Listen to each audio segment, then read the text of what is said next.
بسم الله الرحمن الرحيم.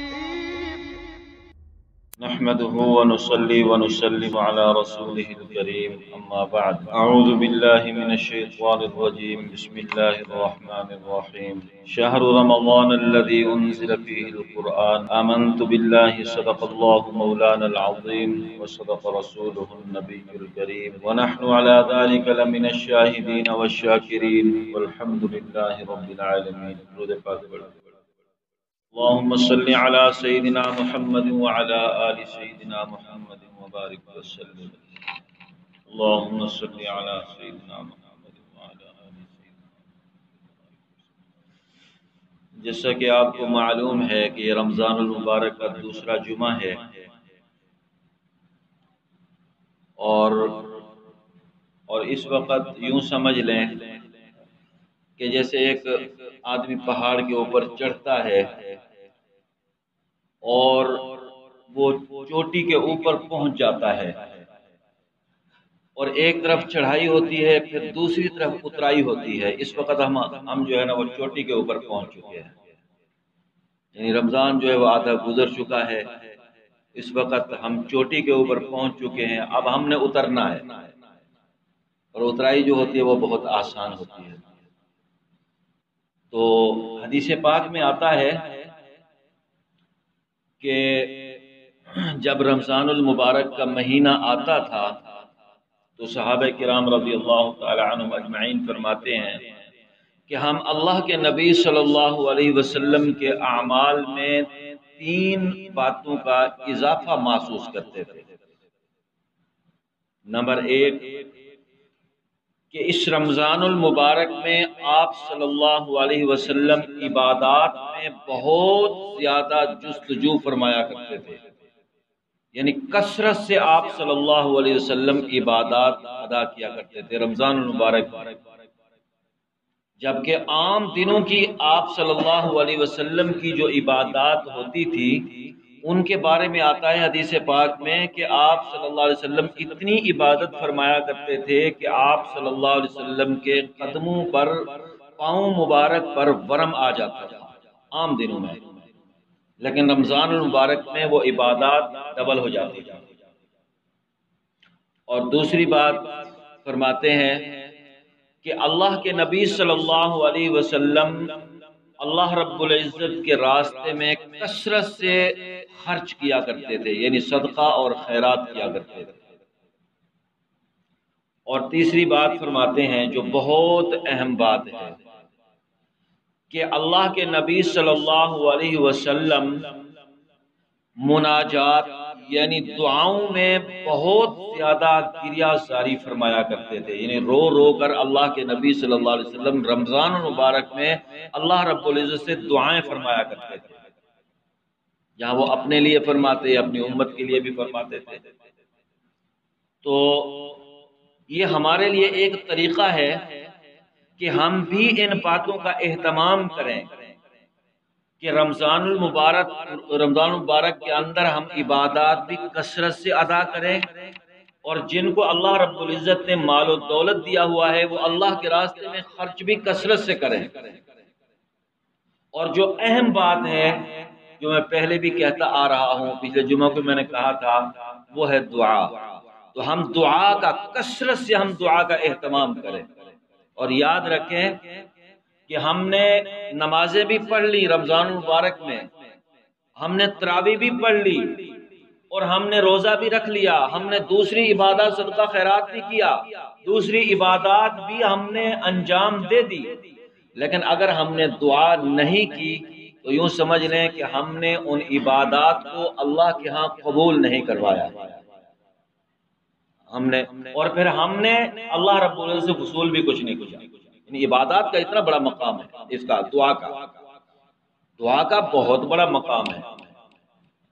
اور اس مہینے کی برکات اتنی زیادہ ہیں کہ حدیث پاک میں آتا ہے کہ جب روزہ دار آدمی روزہ رکھتا ہے تو اس کی بخشش کے لیے، روزہ دار کی بخشش کے لیے فضاؤں کے اندر پرندے اور بلوں کے اندر چیونٹیاں اور پانی کے اندر مچھلیاں اس کی مغفرت کی دعا کرتی ہیں، روزہ دار کی مغفرت کی دعا کرتی ہیں۔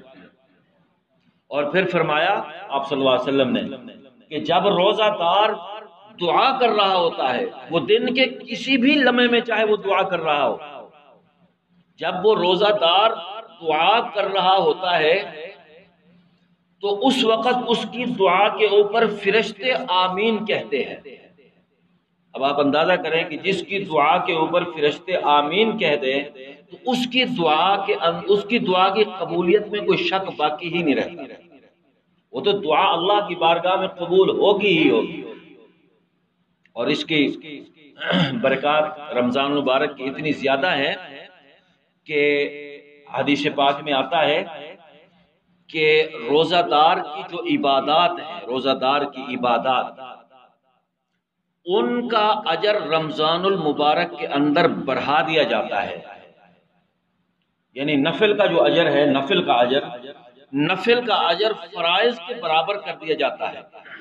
اب یوں سمجھ لیں کہ اگر عام دنوں میں، اور فرائض جو ہے ان کا ثواب مزید بڑھا دیا جاتا ہے، یوں سمجھ لیں کہ اگر عام دنوں میں فرض کا ثواب، فرائض کا ثواب 1,00,000 نیکی ہے تو رمضان المبارک میں نوافل کا ثواب 1,00,000 نیکی کر دیا جاتا ہے۔ یعنی اتنی زیادہ اس کی برکات ہے۔ اور حدیث پاک میں آتا ہے کہ یہ مغفرت اور رحمت اور مغفرت کا مہینہ ہے اور بخشش کا مہینہ ہے۔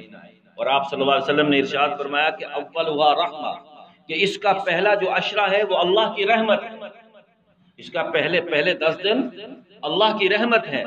اور فرمایا کہ اوسطھا مغفرہ، اور اس کا جو درمیانی عشرہ ہے وہ مغفرت ہے، وہ مغفرت ہے۔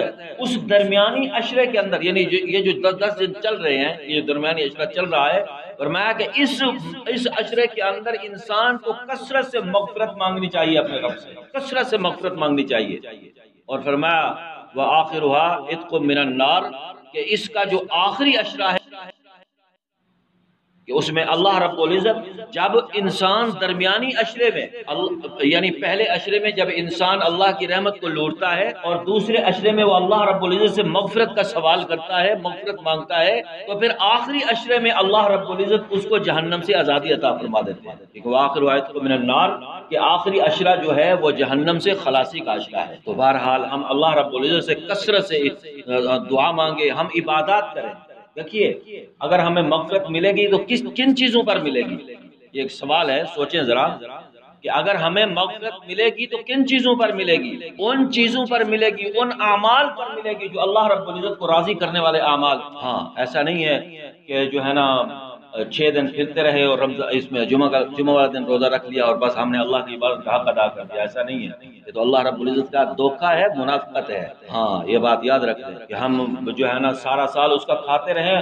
دیکھیے سیزن ہوتے ہیں، اس کاروبار کے بھی سیزن ہوتے ہیں، کہ جیسے مچھلی کا سیزن ہے، اور اس مچھلی کے سیزن میں جو مچھلی فارمر ہوتے ہیں، جب سیزن شروع ہوتا ہے، عروج پر ہوتا ہے، تو ان کے پاس اپنا سر کھجانے کا بھی وقت نہیں ہوتا، کہ اگر ان سے وقت مانگے بھی صحیح تو وہ کہتے ہیں جی ہمارا سیزن چل رہا ہے، سیزن کے بعد ہم وقت دیں گے، پہلے وقت نہیں دیں گے، کیونکہ یہ سیزن ہے اور اس سیزن میں ہم نے اپنے بچوں کی روزی روٹی کمانی ہے۔ یہ کہتے ہیں نا کہ اس سیزن میں یہ جو چند دن ہیں، ان چند دنوں میں ہم نے اپنے بچوں کی روزی روٹی کمانی ہے، تو یہ بھی نیکیوں کا سیزن ہے۔ یہ چند دن جن کے بارے میں فرمایا کہ ایام معدودات، یہ گنتی کے دن ہیں، چند دن ہیں، چند دن، 29 یا 30۔ فرمایا کہ یہ نیکیوں کا سیزن ہے، اس کے اندر جتنی نیکیاں کماتے ہو کما لو، جتنی کما سکتے ہو کما لو، اور دھوکہ نہ دو کہ ایک دن روزہ رکھ لیا اور 6 دن پھرتے رہے، جمعہ والا دن روزہ رکھ لیا اور ہم نے اللہ کی عبادت کا حق ادا کر دیا۔ نہیں، ایسا نہیں ہے۔ مغفرت آخری عشرے میں اس انسان کو ملے گی جو اس پورے مہینے کے اندر اللہ کی عبادت کرے گا۔ یہ بات یاد رکھیں۔ اور یہ کثرت سے لوگوں کو میں نے کہتے ہوئے سنا ہے، کہتے رہتے ہیں کہ جی عبادات نہ کرو تو اس کا کوئی حرج نہیں ہے، لیکن گناہ نہ کرو۔ اور وہ اقوال بھی پیش کرتے ہیں، کوئی کہتا ہے حضرت علی کا قول ہے، کوئی کسی کا قول پیش کرتا ہے، کوئی کسی کا قول پیش کرتا ہے۔ کہتے ہیں جی عبادات نہ کرو تو نہ کرو، اور اسی اصول پر وہ قائم بھی ہیں، نہ نماز پڑھتے ہیں اور نہ ہماری اپنی بستی کے اندر ہے، نہ وہ نماز پڑھتے ہیں نہ وہ روزہ رکھتے ہیں۔ کہ عبادات جو ہے نا نہیں کرنی تو نہ کرو، لیکن گناہ نہ کرو۔ اگر گناہ نہیں کرو گے تو تم بخشے جاؤ۔ اور سارا دن خود بیٹھ کے سارا دن غیبت کرتے ہیں، یہ بھی میں نے دیکھا ہے، سارا دن ان کی زبان چلتی رہتی ہے، گز بھر کی زبان ہے، سارا دن زبان چل رہی ہے۔ اور یاد رکھیں یہ سب سے بڑا دھوکہ ہے، بہت بڑا دھوکہ ہے، یہ آپ اپنے ذہن میں بٹھا لیں، بہت بڑا دھوکہ ہے، بہت بڑا دھوکہ ہے اپنے ساتھ۔ حضرت ابن عباس رضی اللہ تعالی عنہما کا یہ قول ہے کہ ان کے پاس ایک آدمی آیا اور آ کر ان سے پوچھا، سوال کیا کہ حضرت ایک آدمی ایسا ہے، یہ غور سے میری بات کو سننا، جو اپنے آپ کو ہم دھوکہ دیتے رہتے ہیں نا، اس دھوکے سے ہم نکلیں، غور سے میری بات کو سنیں۔ فرمایا کہ ایک آدمی ایسا ہے، اس آدمی نے سوال کیا، حضرت ایک آدمی ایسا ہے کہ وہ فرائض اور واجبات ادا کرتا ہے، جو فرض نمازیں ہیں وہ فرض نمازیں پڑھتا ہے، فرض روزے ادا کرتا ہے، اس کے علاوہ وہ نفلی عبادات بالکل ادا نہیں کرتا، یعنی قرآن پاک کی تلاوت بھی نہیں کرتا، وہ نوافل بھی ادا نہیں کرتا، صدقہ خیرات بھی نہیں کرتا، جتنی بھی نفلی عبادات ہیں وہ انجام نہیں دیتا، لیکن وہ گناہ نہیں کرتا، وہ گناہ نہیں کرتا، فرائض اور واجبات ادا کرتا ہے، فرض نمازیں پڑھتا ہے، فرض روزے رکھتا ہے۔ لیکن اس کے مقابلے میں دوسرا آدمی ایسا ہے جو کثرت سے فرض نمازیں بھی پڑھتا ہے، فرض روزے بھی رکھتا ہے، فرائض بھی ادا کرتا ہے، اور کثرت سے نوافل بھی پڑھتا ہے، دوسری عبادات بھی وہ کثرت سے کرتا ہے، یعنی نوافل پڑھتا ہے، قرآن پاک کی تلاوت کرتا ہے، کثرت سے وہ نفلی روزے رکھتا ہے، اور کثرت سے وہ صدقہ خیرات کرتا ہے، لیکن ساتھ ساتھ وہ کثرت سے گناہ بھی کرتا ہے۔ تو اب آپ بتائیں کہ ان دونوں آدمیوں میں بہتر آدمی کون ہے؟ تو حضرت نے فرمایا کہ وہ آدمی سب سے بہتر ہے جو صرف فرائض اور واجبات ادا کرتا ہے لیکن گناہ نہیں کرتا، وہ آدمی بہتر ہے۔ جتنا قول ہو ہمیں اتنا ہی اس کو پیش کرنا چاہیے، اس کا من مرضی کا مطلب نکال کر پھر اس پر عمل نہیں کرنا چاہیے۔ یہ قول تو اس طرح تھا، اور حضرت عبداللہ بن عباس رضی اللہ تعالیٰ عنہما نے تو ہم نے اس دھوکے سے نکالا ہے کہ ہاں تم فرائض اور واجبات ادا کرو، نوافل بے شک تم ادا نہ کرو، لیکن گناہوں کو چھوڑ دو، گناہ نہ کرو، تو پھر تمہیں مغفرت اللہ کے ہاں مل جائے گی۔ لیکن یہ دھوکہ ہے کہ جی فرائض عبادات انجام نہ دو، بالکل فرائض اور واجبات بھی چھوڑ دو، فرض نمازیں بھی چھوڑ دو، فرض روزے بھی چھوڑ دو، لیکن گناہ نہ کرو، یہ دھوکہ ہے اپنے ساتھ۔ تو بہرحال کیا فرمایا کہ اس کا آخری اشرہ جو ہے وہ جہنم سے خلاصی کا اشرہ ہے، کہ ہمیں چاہیے کہ اس پورے مہینے کے اندر ہم، اب دیکھیے یار ہمارے جسم روز تھکتے ہیں دنیاوی کاروبار کے لیے، تو یہ ایک مہینہ ہے، صرف ایک مہینہ، اس ایک مہینے میں اگر ہم اللہ کی عبادت میں ہمارا جسم تھک جائے تو ہمیں موت تو نہیں آئے گی، ہمارا وجود گھٹ تو نہیں جائے گا، اور پھر ثواب بھی ملے گا۔ تو ہمیں چاہیے کہ ہم کثرت سے اللہ رب العزت کی عبادت کریں اس مہینے کے اندر، جو گنتی کے چند دن، آدھا تو گزر گیا ہے، آدھا باقی رہ گیا ہے، تو اس آدھے کو بھی ہم غنیمت جانیں، اس آدھے کو بھی ہم غنیمت جانیں۔ یہ درمیانی اشرہ چل رہا ہے، یہ مغفرت کا اشرہ ہے، بہت اہم اشرہ ہے، بہت قیمتی اشرہ ہے، یہ قیمتی 10 دن ہے، اور ان میں بھی آدھے گزر چکے ہیں، 5-6 دن باقی رہ گئے ہیں۔ تو ان دنوں کو ہم غنیمت جانیں، کثرت سے ہم اللہ رب العزت کی عبادت کریں۔ اور دیکھیے یہ ہم جو تراویح پڑھتے رہتے ہیں ماشاءاللہ، پہلے تو زور شور ہوتا ہے، پھر آہستہ آہستہ اس میں کمی آنا شروع ہو جاتی ہے، تو لیکن یہ اللہ کا شکر ہے پھر بھی ہمارا نوجوان طبقہ آ رہا ہے، تو لیکن یہ ہے کہ کمی ہے۔ میں پھر گزارش کرتا ہوں، پچھلے جمعہ میں نے عرض کیا تھا، میں پھر گزارش کرتا ہوں آپ سے، مؤدبانہ گزارش کرتا ہوں، اگر میرے دیکھیے آپ نوجوان ہیں ماشاءاللہ، اور آپ کے بال بھی ماشاءاللہ سیاہ ہیں، میرے سفید بال ہیں، تو میں آپ سے مؤدبانہ گزارش کرتا ہوں کہ جو کمی ہے اس کمی کو پورا فرمائیں، جو کمی ہے اس کمی کو پورا فرمائیں۔ یہ جو دن باقی رہ گئے ہیں ان دنوں کو غنیمت جانیں، اللہ کے گھر کو ہم آباد کریں، اور باقی جو بزرگ حضرات ہیں ان کی جیسے ترتیب ہے وہ اسی ترتیب سے چلے۔ اور اس میں ایک بات اہم ہے، بہت اہم ہے، بہت اہم ہے، میں پچھلے جمعہ میں کچھ عرض کیا تھا، اس سے پچھلے جمعہ کو میں نے عرض کیا تھا، اور آگے پیچھے بھی شاید میں عرض کر چکا ہوں۔ ایک بات یاد رکھیں کہ جو فیصلہ آیا تھا یہ اجماعی فیصلہ ہے، جس طرح ہمارے لیے لائحہ عمل بنایا گیا ہے ہمیں اسی طرح عبادات انجام دینی چاہیے، ٹھیک ہے نا جی، ہمیں اسی طرح عبادات انجام دینی چاہیے۔ اگر ہم ان لائحہ عمل کی خلاف ورزی کریں گے تو ہماری عبادات قبول نہیں ہوگی، کیونکہ ایک قانون کی خلاف ورزی ہوگی۔